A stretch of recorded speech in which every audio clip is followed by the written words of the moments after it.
Greetings, greetings. Good afternoon, everyone. Another week has transpired.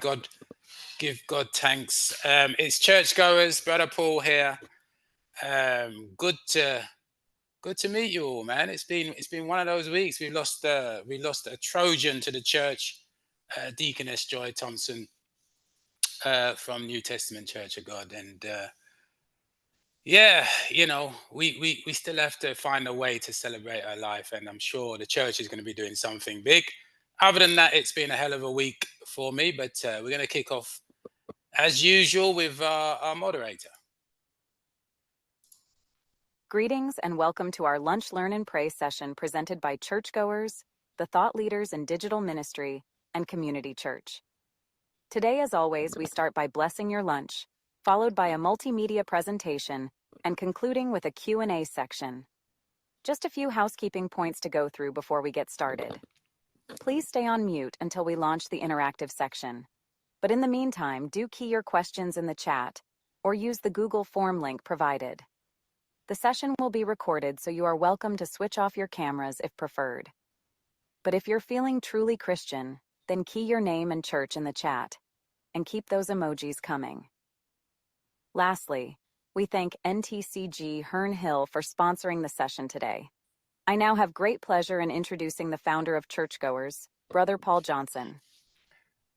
Thank you very much. Right, so for those who aren't familiar with churchgoers, the word should have got around by now if you guys are doing your job. But we are a blueprint for church centers of excellence. I'm going to break it down a little bit more for you, because when I ask people, what they think of churchgoers, they struggle to give me a definition of churchgoers. So this icon is designed to help you. So as it says in the right-hand side there, we're planting and growing digital ministries in UK churches. So that's our primary expertise, digital ministries, and that's the primary outcome that we're looking for. Now, we have something for different demographics, but if you consider the believers, the saints, right? We, as this diagram is showing you, we empower the believers to become digital evangelists, right? That's what this icon is showing you.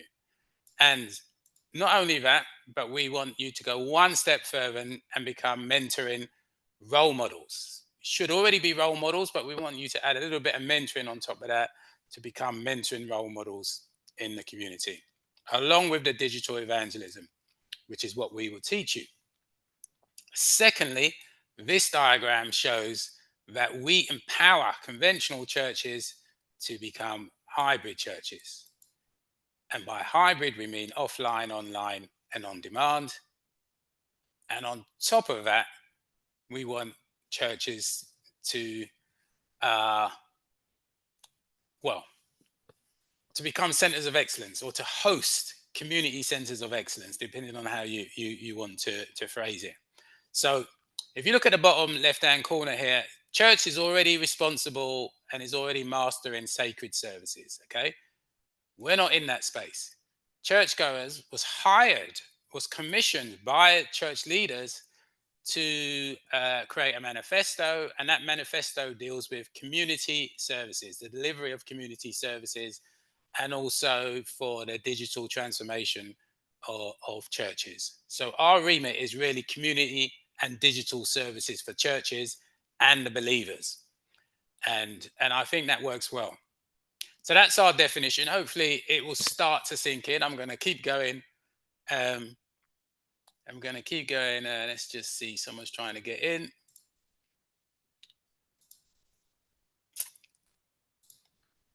Okay, so I'm going to keep going here.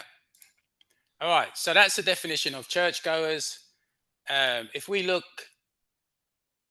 at this journey, we typically break churchgoers down into visitors, members, ministers, leaders, and entrepreneurs, because it has products for each of those. But today we're actually going to look at the members' journey. So normally we actually run a graphic, which let me just quickly show you what that looks like. Yeah, let's just move straight on to the members. So today I said we're going to talk about WhatsApp, because all churches run off WhatsApp groups as their communication protocol, if you like. And then WhatsApp is It's handy, but it's not corporate. It's not a tool that I would recommend for networking and communication purposes. And I'm going to explain why today.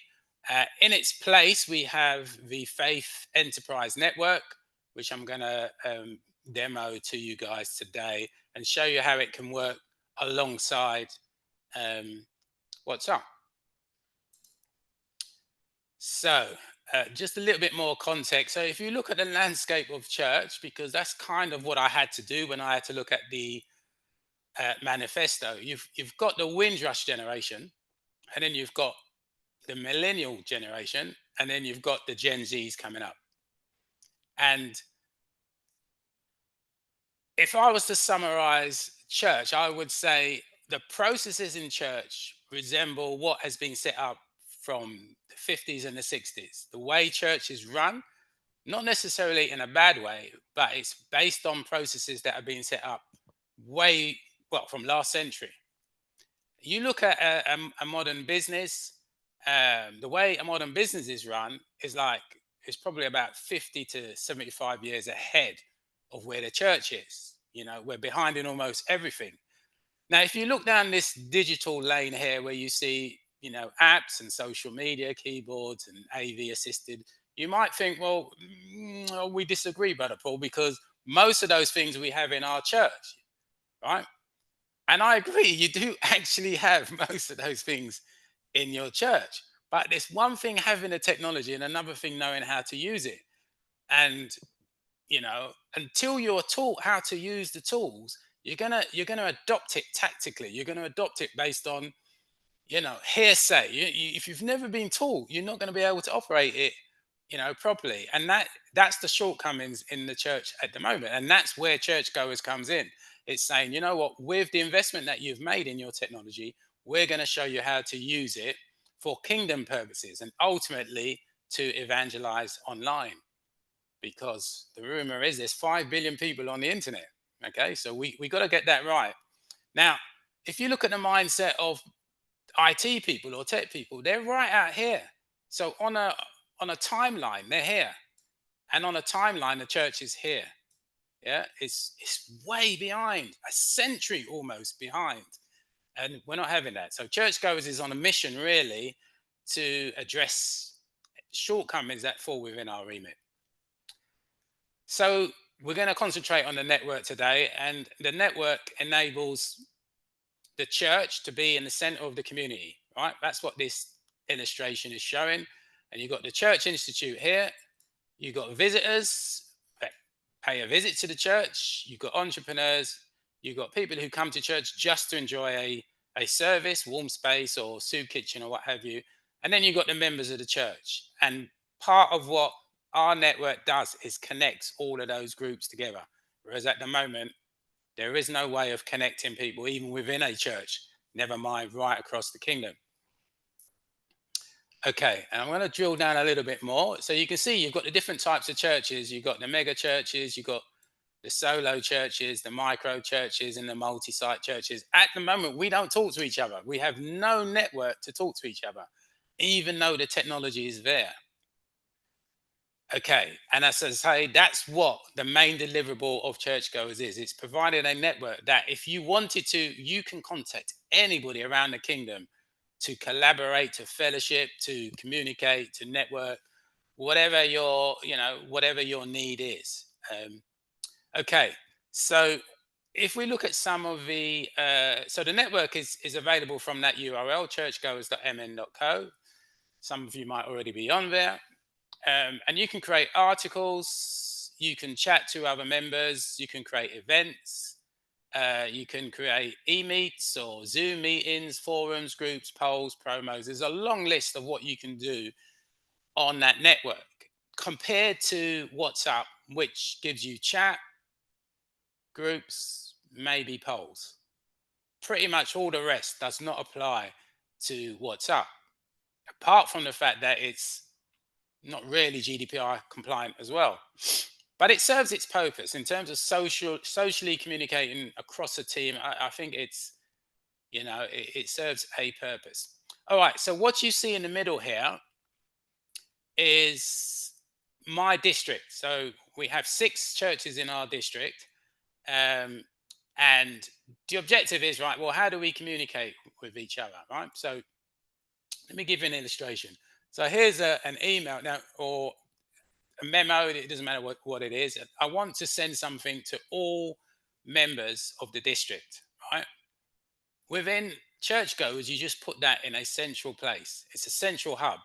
It's a cloud-based central hub. You just put it one movement. You put it in a place where everybody can retrieve it, right? Whereas the current way of doing it within our church and most other churches that I've spoken to, they bring that message round the houses, right? It goes round to whoever the administrator is in that church, and then they send it to that one, and then they send it to that one, and they send it to that one.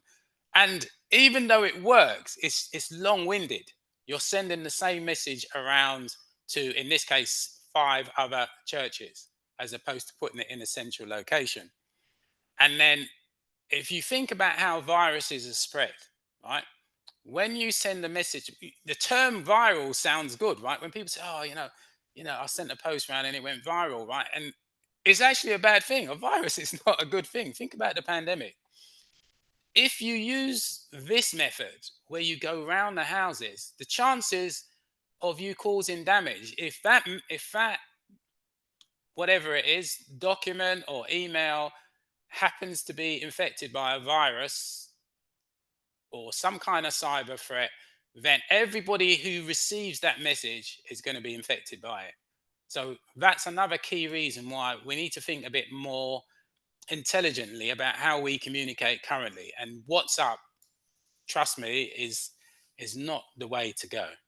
So hopefully this diagram explains a bit more about the network. I'm going to show a demo of the network shortly so that people can get a visual understanding of what it is. And then it's just a case of churches just migrating onto the network.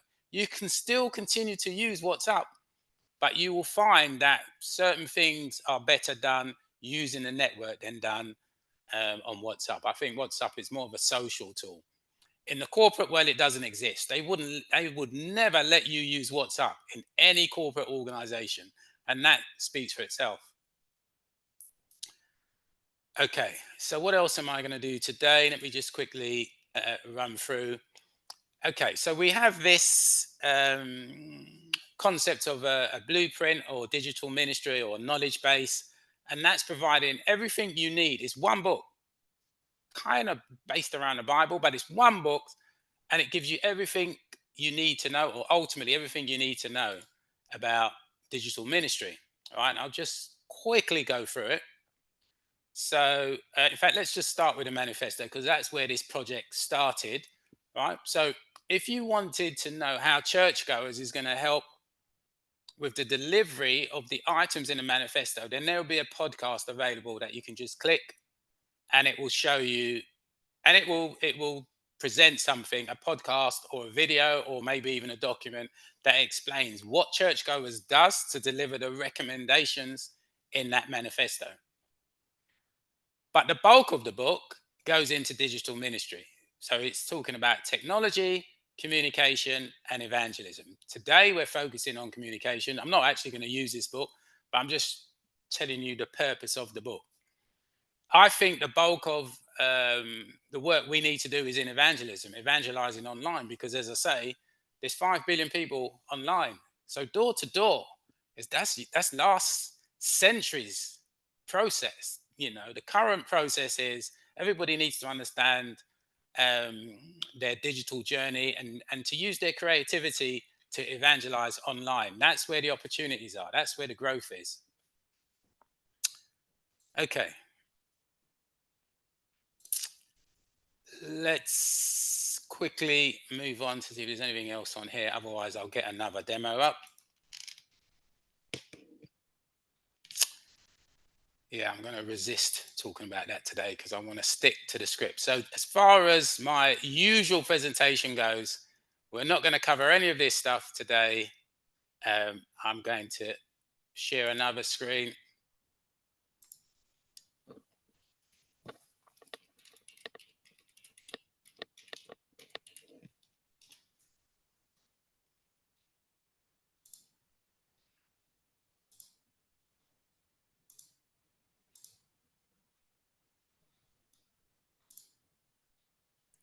Right. So hopefully you guys can see that now. This is my view of the churchgoers network, right? And it's quite extensive. So it's broken down into, well, into spaces or groups. So if I just show you on the left hand side here, you'll see. Well, I actually go to a church called New Testament Church of God, right? So New Testament Church of God, right, is a multi-site church. It's about 125 sites within New T, and it's just a long list of groups for that church, right? And you would just select for an individual coming onto the platform. You would only see the groups that you belong to, so you wouldn't see this long list. You'd only see the groups that you actually belong to. But let me just see if I can find something that makes sense to you. All right, so I'm a member of Herne Hill in the district of West Croydon. Now, at the top, you will see that it's split into outreach, gospel, fellowship, events, and brethren. You can rename this to whatever you feel like, but I actually think it's good to keep it as a biblical theme. So, brethren just tells you how many members there are in that group, and in this instance, a group represents a church, which is how I suggest you configure it. And then events will show you any events that are specific to that group. At the moment, there are none. Fellowship is the equivalent of what's up. So here I can just key a message and that will go out to the entire group. Gospel is more an administration tool or a memo tool. If something needs to go out of importance across the group, then you would use the gospel, what I call the gospel, but you can call it admin, you can call it what you want, whatever makes sense to you guys. Um, and you would send it in this area. And then outreach just gives you a global view of everything. So it's saying, well, these are the number of posts, these are the members that are near me, these are the most active members, featured, etc., etc. So that's roughly speaking how it works, right? What I like about it, if we go back to the top, is that it organizes your content for you, right? So at the top, it gives you an overall view of all the groups that you belong to,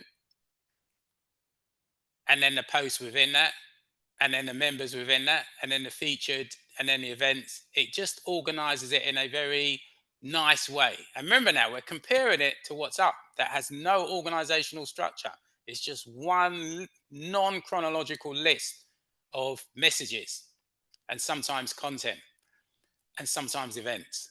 Um, so it organizes your content, it organizes your posts. Here, it will give me a list of all the events that are accessible to me across all the groups that I belong to. Okay. So hopefully that's making sense to you guys. It's not something that you just join and you look at. It's like, well, okay, now I understand it. Let me talk to people in my group.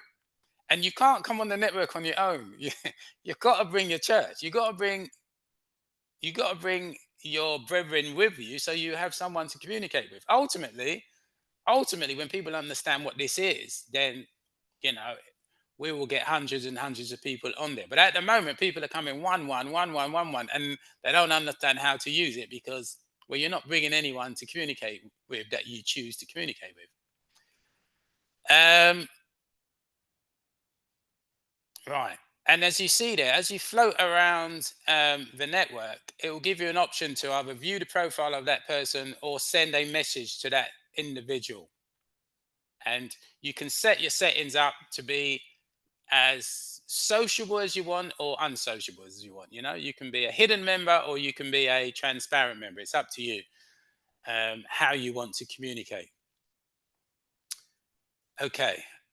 What else was I going to say about church guys? Yeah. So, okay. So we have groups. We also have forums, right? And the forums that we currently got have been set up from the origin of churchgoers, which is the manifesto. So we've got church and community, criminal justice, economic development, and there's documents and videos pertaining to each of those forums. Now, with most forums or with most groups, if they are open to anybody joining, then you will see an option where you just click in. It will say join this group, and whoever the moderator is will accept or deny your request. If it's a private group or a private forum, you won't even know it's there. I'm showing you how what my screen looks like because I've got access to most of the groups and most of the forums. But you know, this will make you dizzy because it's actually got a lot. Most of you will only see about 4 or 5 groups at most, and most of them, you don't even have to subscribe to. You're automatically subscribed in there. So hopefully that will make some sense to you. We're going to come back and do a workshop and get you guys more engaged. But once you get going, you'll realize that it's as straightforward as what's up. Okay. Let's go back and see if there's anyone in the house that has any questions at this stage. Elsa's in the house. Good afternoon, Elsa. Good afternoon, Paul. Hey, how you doing? Fine, Any thanks. questions? Did you manage to catch that presentation? I noticed you sneaked in, but did that make sense? It made a lot of sense, yes. And I think what was quite powerful out of what you just said, we've all come in as individuals, as you said, but not really brought all our church members with us. So yeah, I understand that. So yeah, perhaps that's something that we need to look at in relation to when we market Yeah, church goers. absolutely, Yeah. absolutely. And I don't know. I mean, I don't know what church you go to, and how do you guys communicate? Do you use WhatsApp like everybody else, or what's your? Well, I, I go to a very large church in the UK, and it's worldwide. Right. We don't technically use WhatsApp, even though it's used. But when it comes to documents, we've been banned, or we don't put any kind of documents through WhatsApp. Does that mean Okay. because of, as you mentioned, the GDPR and also the safety of it? So we're Yes. more, even our emails, we can only use church emails to Okay. also circulate information. And one thing I will say, my national chair, that 'cause I also sit on the national chair in our um, church, denomination, she's on this platform as well. So I did bring somebody, if you know what I mean. So, Okay. yeah, Okay. but Yeah. No, fair enough. I mean, it's like I, when I speak to people, it's like when the pandemic happened a few years back. mhm. That's when churches really built up a digital footprint. Before then, there was very little activity online for churches, right? For most, let's say for most churches, because our church was one of the very first ones that were online before the pandemic. Before, okay, Yeah. Uh-huh. right. And I mean, good for you. You say you're a large church, so I would expect that. I would expect there to be more organization in a large church. But Hmm. by and large, most people didn't see an urgency to be online, didn't even really see a need to be online until we lost the ability to meet in person. And then it was like, whoa, your whole concept of the world changes. And then, Zoom to the rescue, right? Zoom to the rescue. Hmm. So Hmm. Zoom plays its role, and WhatsApp also, the uptake of WhatsApp at that point for church use, just Yeah, yeah. went through the roof. So I'm not criticizing churches. It's just that, as a business consultant or an IT consultant, it was a tactical move. So there wasn't any strategy. There's no design in it. It's like, how do we get through this crisis today? But they haven't gone back and says, well, you know what? How do we do things properly? Now we understand what digital gives you. What is the what's the best practice way of engaging online, or evangelizing online, or even communicating within our church? And that's what churchgoers is trying to do for people who don't have the resources to do that for themselves. We're providing a blueprint of best practices that suggest how people can, engage online and the advantages of being online, as well as the risks of being online. Mm. Can So I sorry, just sorry to cut you. Can I just pick up on when you were saying in relation to the risk? Before the pandemic, as a consultant, I used to use Skype. So I've always been online long before the pandemic. But mhm, what I'm realizing now, and I think I can't speak for the churches, but I suppose it's what I've observed. It's the risk element of it. If you could, I mean, I'm just thinking, okay, we buy into benefits, but for churches, it's more risky for us to be online than not. So if we knew deep down that the risk were, mitigated in any way or reduced or whatever, I feel that a lot of people may actually buy into it.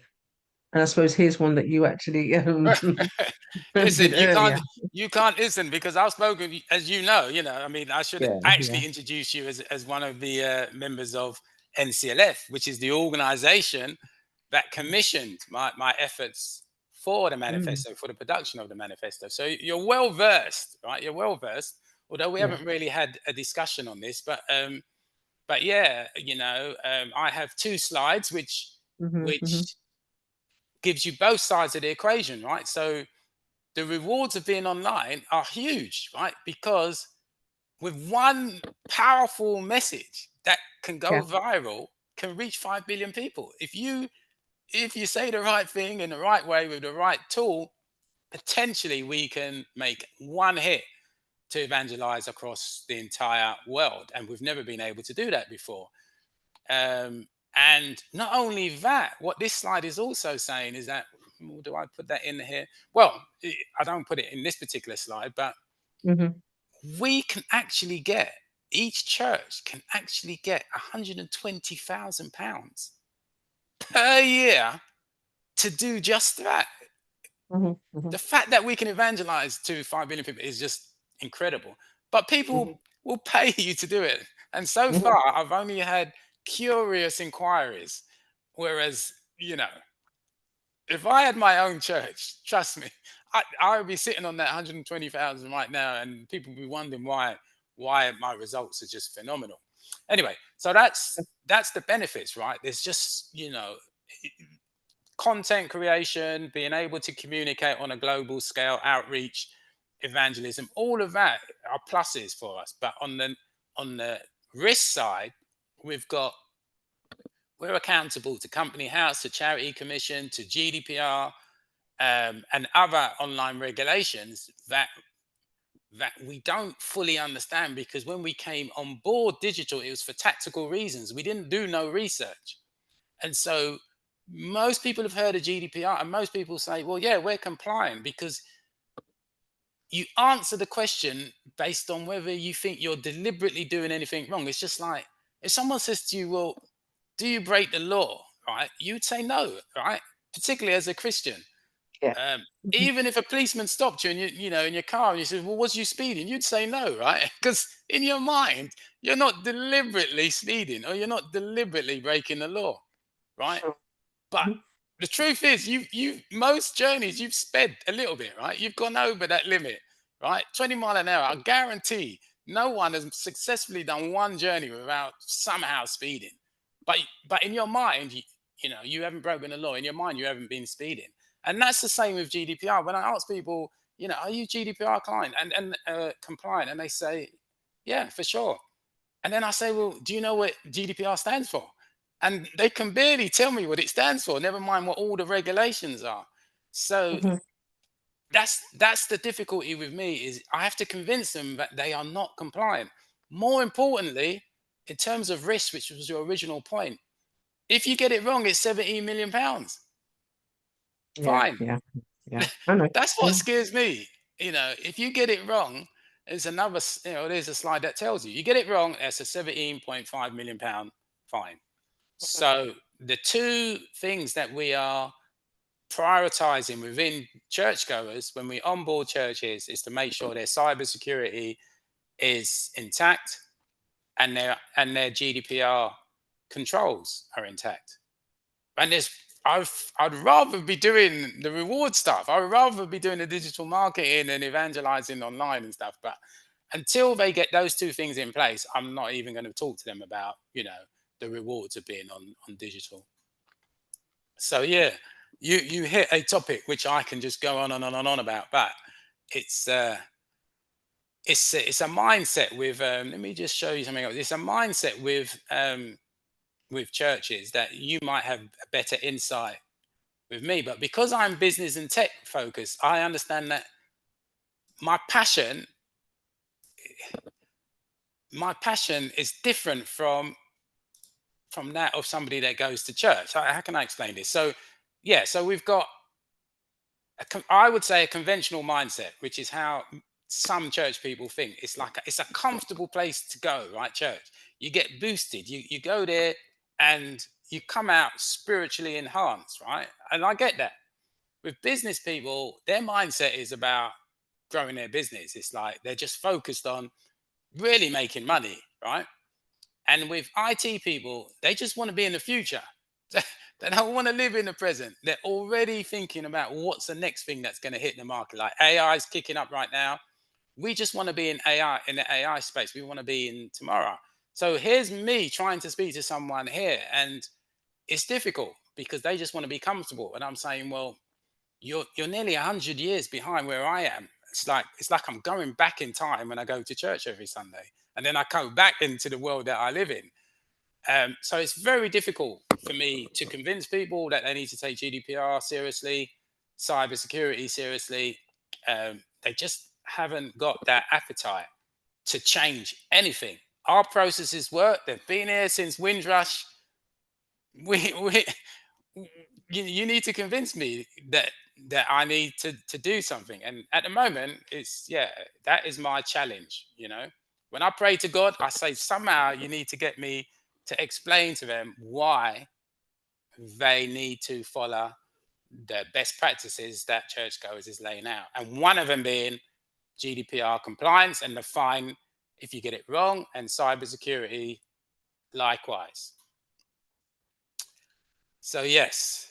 Anyway, today I was supposed to be focusing on the network. So I've done the demo, and we don't need to view WhatsApp because everybody knows how to use WhatsApp, right? So I was going to go over into, unless you've got any more questions on that, Elsa, I'm going to quickly No, go not at the into, moment. But thanks. Please no, go ahead.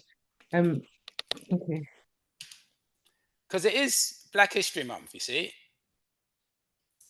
So hopefully you can see this e-magazine. I'm not sure if you received a copy personally. I know you weren't too well recently. Um, but yeah, this magazine has some articles in it.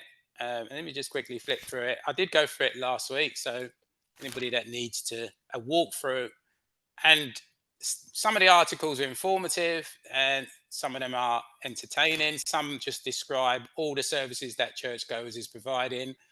And the main focus of churchgoers, apart from the digital stuff, is to get the church to agree to unite, that we all love the community, right? We've got love for the community, and therefore, and when you look at the manifesto is actually only dealing with community services or community challenges. So churchgoers is putting a framework around community services.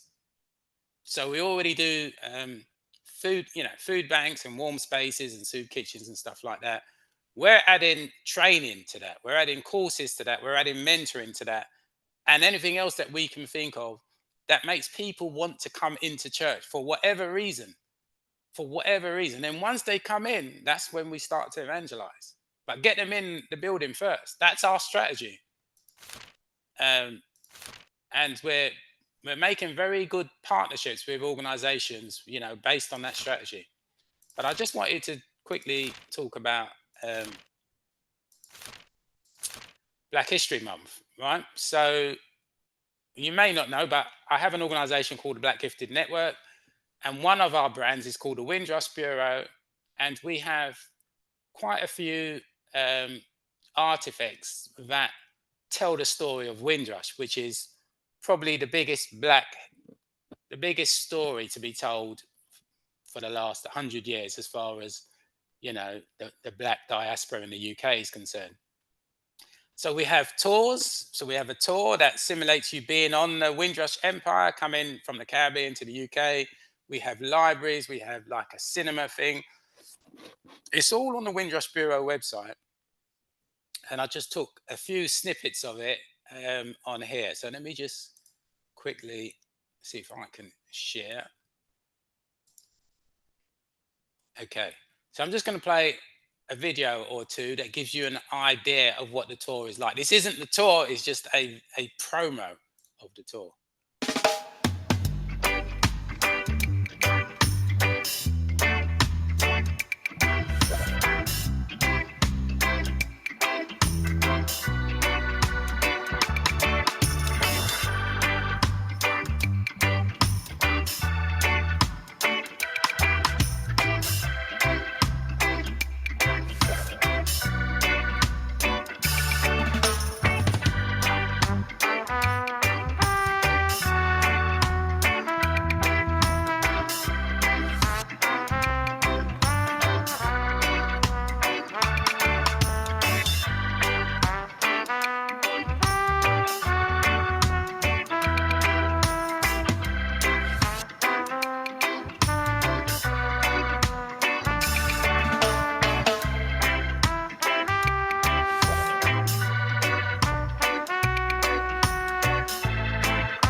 Right, so the idea of that particular tour, and I'm not sure if you kind of understood it, but it's like it's a simulation of you being on that ship, and then in the ship itself, you've got all these different exhibitions with all the videos telling the story of Windrush.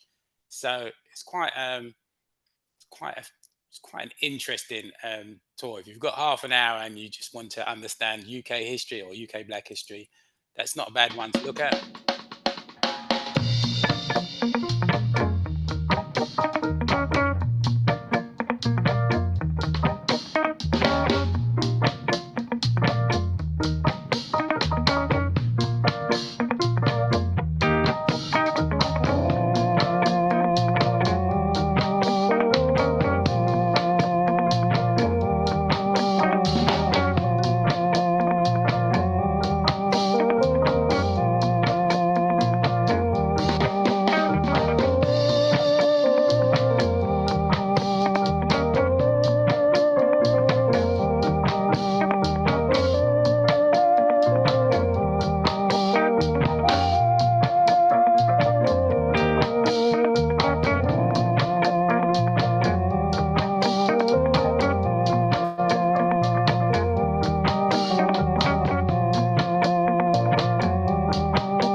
Yeah, so oh dear, I haven't watched this myself for ages, but yeah, so that particular tour is like you're touring a building, like a museum, a Windrush museum, and then there's different areas in it. And then as you go around the building, it shows you a lot of the artifacts, and it's just hours and hours and hours of themed content that covers the Windrush. Um, so I just want you guys in your own time to know that as it's Black History Month, this content is available. You know what? You know what I wanted to quickly cover. So that's just reminded me, right? It's like whenever I've interviewed church leaders, for some reason they always use a ship as an analogy for a church, right? And and they a few of them have said to me, well, you know, churchgoers is very ambitious. You need to understand that the wheels of the ship turn slow, you know. And I've always tried to work out in my mind, well, what it means and why I need to adhere to the fact that the church moves slow. It's like, you know, anyway, for me, if you compare a ship, right, it's like, okay, if we use that same analogy, it's like, well, we've got the church as a ship, and the people running the ship are running it by putting the sails up, and they've got their oars, and they're trying to paddle through the water, like as we did 100 years ago. And I'm saying, but but we have engines now. It's like we can get from A to B a lot quicker now if you appreciate the technology that we've got available, but sometimes I can't quite be as cheeky as that when I'm speaking to them. But it is quite amazing to see how people's mindset is just fixed in the past. Okay, so the other announcement we made this week was our digital ministry summit. So these podcasts are okay because people can watch it. Sometimes people come on board and they ask questions. Sometimes they don't come on board and I just record it and they watch it on demand. It's all good. That's the beauty of digital, right? But the digital ministry summit is where we can all come together. We're going to get some of our partners. So we've got partners in the mentoring space. We've got partners in the tech space. We've got universities coming on board. They're going to be helping with the rollout of churchgoers, as well as people like Digital Labs from Church of England. They're keen to come on board, and a number of churches have expressed an interest in coming on board. But I think that will give us the first opportunity to be in one place where we just cover the whole scope of churchgoers and make it as clear as we can to people what churchgoers is doing and what the next steps are for churches to come on board and engage, because it's such a big project and we do so much in such a little time that it becomes a bit confusing, I guess, because we do stuff for members, we do stuff for the church institution, we do stuff for people with businesses that are also members of the faith community. um there's just so many aspects to it because the manifesto covered everything. So it made me think of so many different things that needs to be in place in order for us to progress as a community. Um, Now, any questions on anything you saw there else? No questions at all. It's really interesting because I like the analogy of the ship. Okay. Well, And I know that you said that, okay, why can't they move faster, etc. But you've got to remember that and I'm not a pastor in any way, shape, or form. Um, I've got the gift of administration, so that's why I'm behind the scenes on doing paper stuff in churches. But everybody that different members in the church are at different stages of their lives, different ages. mhm. And as I suppose, really, as a pastor, which is like a shepherd, has to be patient, but at the same time use wisdom to be able to communicate with every single person in that church. So going fast is not really the best mode of transport. And I suppose the ship just happens to be the one that's at the right pace. Do you know what I mean? Because no sooner do you think you've just won over you've taken, sorry, no sooner do you think that a lot of people have just given their lives, they then start a journey. And then next week is another load that have just given their lives. So again, you start the journey. So yeah, I can understand why they use a ship. They couldn't use a hovercraft or they couldn't even use a plane because we would miss people. So sorry, Paul, but I think the ship That's your explanation, yeah? Well, may need to continue. I I'm going to go back to this slide here. I actually got a slide on a ship. I just can't remember what I've done with it, but it Hmm. shows like you're a business person, right? So, Yeah. Hmm. but this applies to everybody: the church, businesses, everybody, right? Everybody wants to grow, right? Part of life is about growth, right? So Hmm. churches want to increase their congregations, businesses want to grow to make more money, etc., etc. And and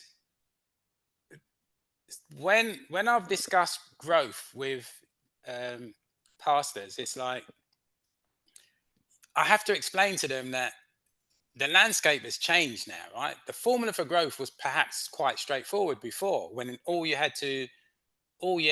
only variables were the number of people in your church or the number of members of your Hmm. church, based as opposed to the capacity of your church. It was quite straightforward. Whereas now you have online and on demand and social media, and you've got Hmm. congregations across those different channels. So working at growth, you need to understand maths. You need to understand the landscape. Otherwise, you're going to get it wrong. And church leaders still think the formula is the same. And I'm saying, no, the formula's changed. And you need to understand it. And then when you understand that the formula's changed, then you have to understand that you need a strategy to accommodate your different congregations. You need a strategy to engage with onliners and on-demanders. And until you do that, your growth figure is not going to increase. Yes, Right? I hear that. Yeah. Right. And then with the analogy of the ship, the Mm. worst part about it is you shouldn't really be looking at growing, in other words, increasing the number of people that's coming to your establishment until you understand, well, why did they leave in the first place? Because it's not going to make much difference unless you can get them to come in quicker than they leave. So for me, the first thing you need to do is understand, well, why do people not come to our church, and why do some leave? When you can answer those questions, you're in a better position to come up with a strategy to grow. So I had a picture of a ship, and I don't want to spend too much time looking for it, but I have this picture of a ship, and there's a hole in the ship, right? There's a hole in the Mm. ship where the people are where the people are coming out one end, but we're Mhm. fishing at the other end. But as quick as Mhm. we're bringing the fish in, they're coming out the other end. And I'm saying the growth figure, it doesn't make sense. You concentrate on the fishing because you need to stop that hole in your ship. Do you understand? And so my point really was, well, why do people leave churches or leave your church or not come to your church? And my have I got a slide? I think I've got a slide, right?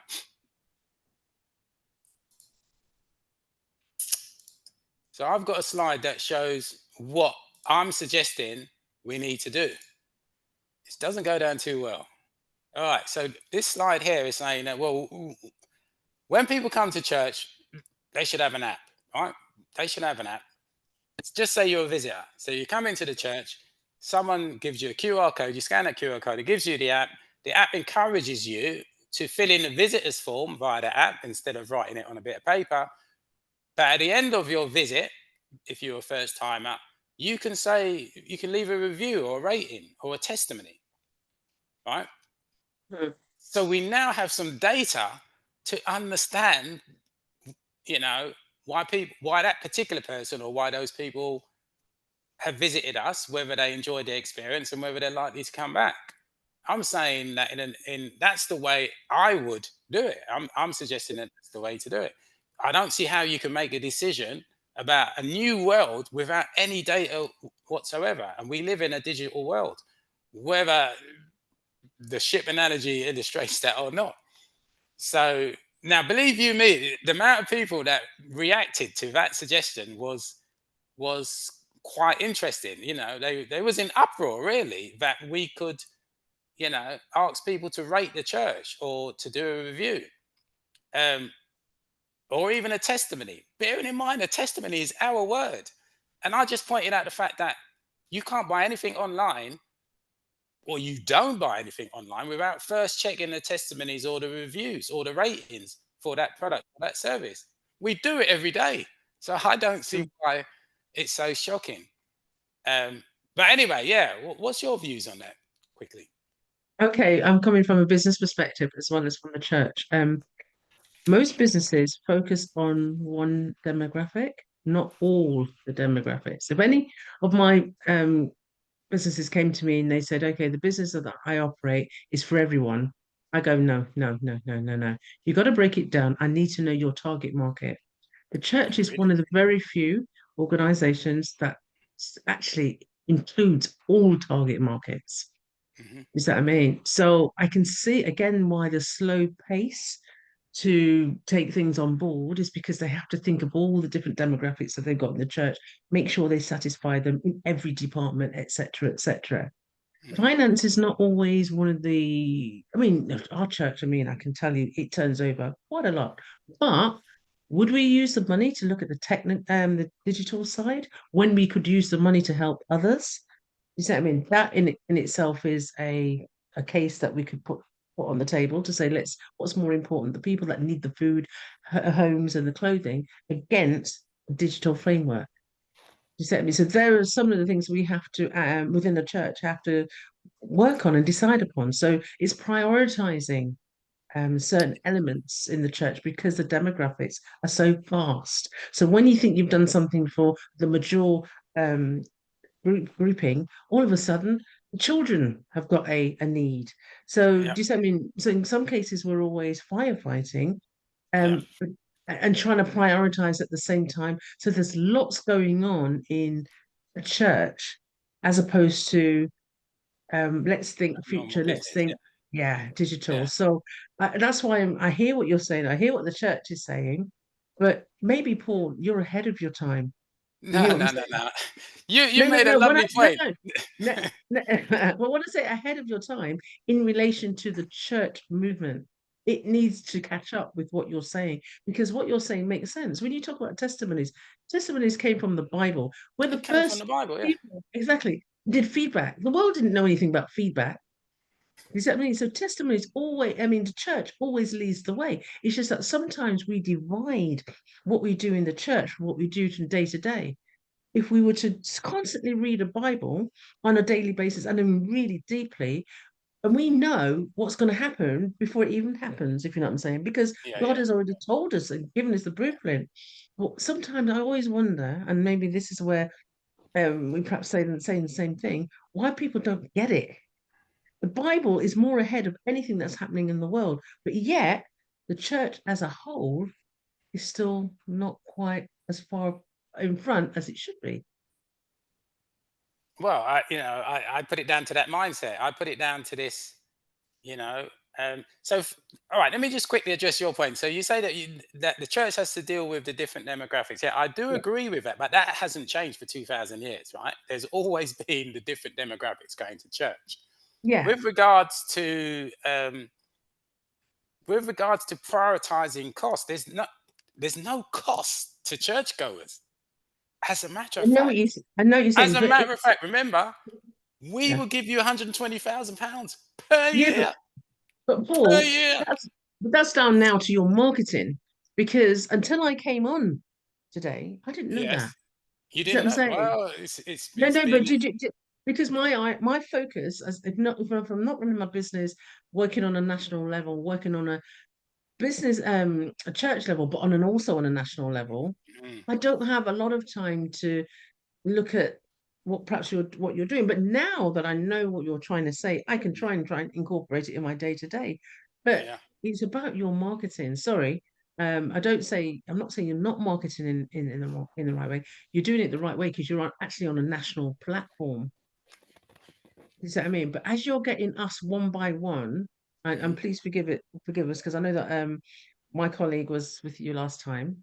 mhm, And when I say my colleague, we're on the same board on a national level. He was with you mhm, last time. He put it in our chat, and I knew I was going to try and come to see on your platform, but as you know mhm, that I was ill. But now that I know it, when we go back to the next board meeting and we have a good discussion, is that yeah. I mean? And again, we're raising your profile. So the Yeah, yeah, marketing yeah, yeah. element, The what marketing can always there's always room for improvement on marketing. But I'm exactly? saying that even when I speak one to one, so even my own church, my own bishop is fully supportive of this.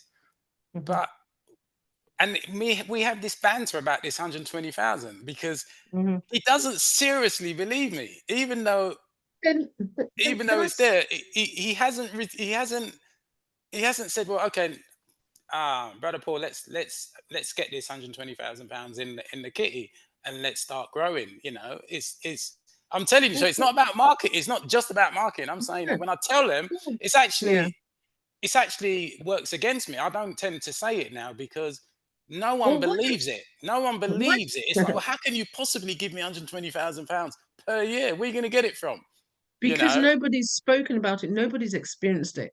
If you could get a small church, an independent one, as opposed to one that's got loads and loads of Yeah. churches up and down the country, to Yeah. demonstrate it and actually create a case study to Yeah. say this is a church that's gone through the process, Yeah. that's Yeah. Yeah. easier to convince other churches than to try and say to a large denomination, which you do belong to, that let's try it, because again, it's all about risk. Yeah, I'm, and I'm, I'm yeah, just saying, I'm just mhm, saying, and perhaps you, as I say, try it and see. yeah. Or what you, if it's just for a church, so therefore, is it open to all charities, It's a or is it just charitable. churches? It's only for charities. So So as long as that therefore, church is a charity, then yeah. they So in therefore, theory qualify for it. Yes. like I work with a lot of charities that are not churches. Again, you could be gathering case studies from other charities. Do you see again? Again, it's about the case studies. That's more transferable than not having a case study at all. So if you identify any charity that's out there, put them through the process, yeah, create a case study, and then take it back to the churches. They may be more convinced. Well, I'm still, I Perhaps we need take to your talk offline then. Let's I talk take offline. no, I Yeah. take your comments on board. Okay. It's been very Uh-huh. useful to get Mm-hmm. another person's view. I'm just saying that, you know Sure. what, for me, it's like overwhelmingly, it's like, we can pay I know you if you you can see come it. on You can board. see it. Yeah, Yeah. yeah. But But they don't see it. They don't I see the don't vision think, yet. in closing, we live in a digital world. That's not up for debate. It's like the church can stand still, or the ship, the anchor could be permanently parked. It doesn't make a difference to the world, right? The world is going to continue to progress. It's going to continue. And that generation ultimately will disappear. And it's whether or not Gen Zs take up the baton.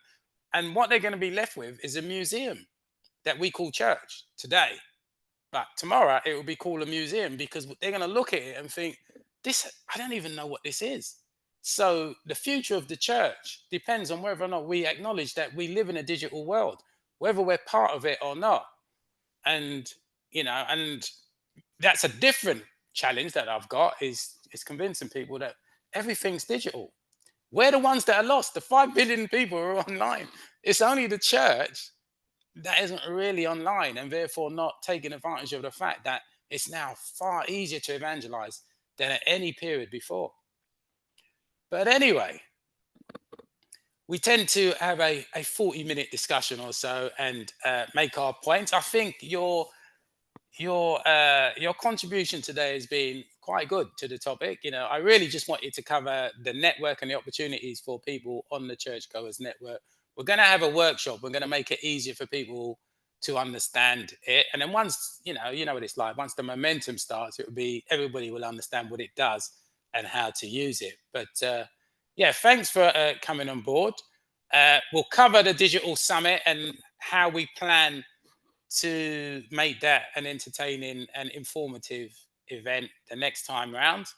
So have a nice weekend, Elsa, And and you. anybody else that watches this online, and we'll see you guys again next week, God willing. Thanks.